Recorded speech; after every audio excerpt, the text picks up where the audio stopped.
très bien. Bon et vous, ça, on espère que ça va aussi. Alors aujourd'hui, on continue notre découverte des vins du domaine Marseille.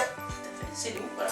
Voilà, tout simplement. Sylvain, Manon Marseille. Vous nous voyez là, D'où le nom, voilà. comme on est au domaine. Et d'ailleurs, nous sommes ici, en fait, au fur et à mesure de nos vidéos, toujours dans le caveau de dégustation du domaine. Voilà, donc là, on est sur place. Exactement. Alors Manon, aujourd'hui, donc, on a dit que c'était quel vin? C'était un Coteaux du Layon, donc on en a déjà vu un en début de semaine. Là, c'est le Coteaux du Layon Pierre Saint-Maurice, moelleux. Pourquoi Pierre Saint-Maurice? Parce qu'en fait, il faut savoir que au pied du village, il y a un rocher qui s'appelle la Pierre Saint-Maurice parce que l'évêque Saint-Maurice, qui avant d'être évêque de la ville de Angers, à 30 km de chez nous, venait prêcher la bonne parole en fait sur ce rocher. Donc voilà, en hommage aussi à cette culture qui approche notre village et nos racines, et bien voilà, nous avons donné un nom, ce nom-là, pardon, à un de nos vins. Alors on va faire simple aujourd'hui, vous avez déjà vu sur les autres vidéos comment déguster les vins. Voilà. Donc maintenant on va vraiment vous aider à l'apprécier en fonction des accords Maeve. Manon, comme elle sait le faire comme d'ordinaire vachement bien, eh bien nous allons la laisser déboucher le vin. Pendant ce temps-là, n'hésitez pas à surveiller ce que vous avez mis au four. Si vous avez une émission, mettez pause et vous la reverrez en replay. Sinon regardez sur internet également où vous pouvez nous trouver sur le domaine marseille.com. On peut admirer Manon qui débouche. Ça c'est un plaisir quand même qui se partage. Écoutez bien. Attention. Olé. Ah, on aime ça. Ah, on aime ça. Ah on aime ça mais tout Ah, avec. Modération. Elle a du corps.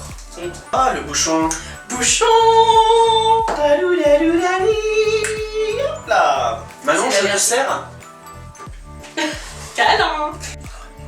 Hop, pas plus. Une dégustation, c'est en petite quantité, ce qui fait que quand vous venez nous voir au domaine, vous pouvez déguster la gamme de vins tranquillement, avec des petites doses, et vous êtes sûr de ne pas avoir bu plus de 2 verres d'alcool. Voilà. Du coup, vous pouvez reprendre la route tranquillement. Exactement. Parce que l'on boit de toute manière toujours avec modération.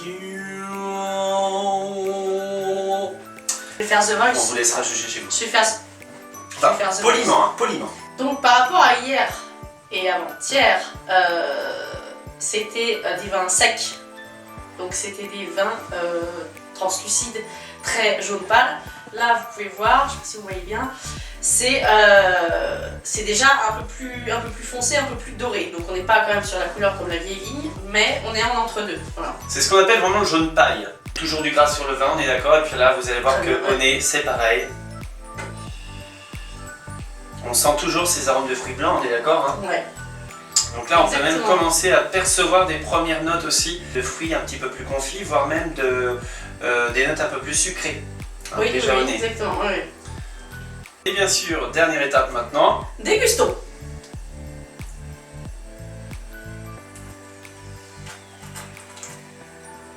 N'oubliez pas ce petit passement d'air comme ça que vous aspirez de l'air en même temps. Alors faut vous entraîner, vous n'allez pas réussir du premier coup, mais nous quand on a appris à le faire, on s'est planté. Hein. On a toussé bien plus. On a toussé, on a bavé, oh là là, oui. Soyons honnêtes. C'est un vin moelleux, donc on va retrouver exactement ce que l'on disait tout à l'heure dans le nez, des fruits blancs, et puis aussi cette note sucrée. Voilà, hein. qui enrobe tout le palais du coup, qui est vraiment plutôt agréable et qui a une bonne longueur en bouche, c'est-à-dire que le goût on l'a encore que plusieurs secondes après avoir avalé le vin. Plus il y a de persistance en bouche, plus c'est un facteur de qualité aussi.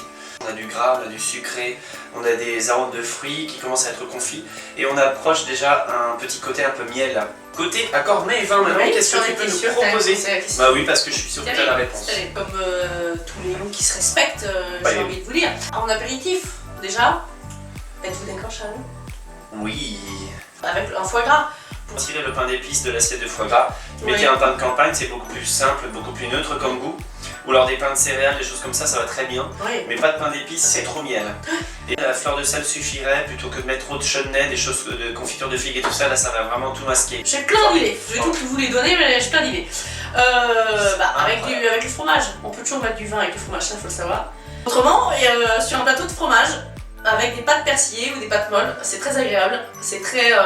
du coup là il y a l'équilibre du vin. Et toi maintenant, est-ce que tu proposerais ce vin-là par exemple sur un dessert? Alors non, parce que, comme on dit depuis le début, les gâteaux avec de la mousse, avec de la crème, ça, bon, c'est pas trop conseillé, après ça dépend de vos goûts, hein, mais voilà, nous on vous le conseille pas. Avec une petite tarte légère, On a fait le tour, non, je pense. il me semble aussi. Bon bah très bien. Voilà. Eh ben, écoutez, ce vin-là, vous êtes sûr de pouvoir le retrouver comme d'habitude au domaine Marseille. Ouais. Donc toujours à Chaux-de-Fonds-sur-Léon, dans le 49, le beau département de Maine-et-Loire. Voilà. N'hésitez pas à venir nous voir. Voilà, on vous y accueille comme on est là au caveau de dégustation. On n'aura peut-être pas ces pulls-là. Non, mais on se vous change accueillera, aussi des fois. voilà. Eh bien Manon, bonne soirée du coup. Oui, bonne soirée à vous. Merci. Topette. Topette.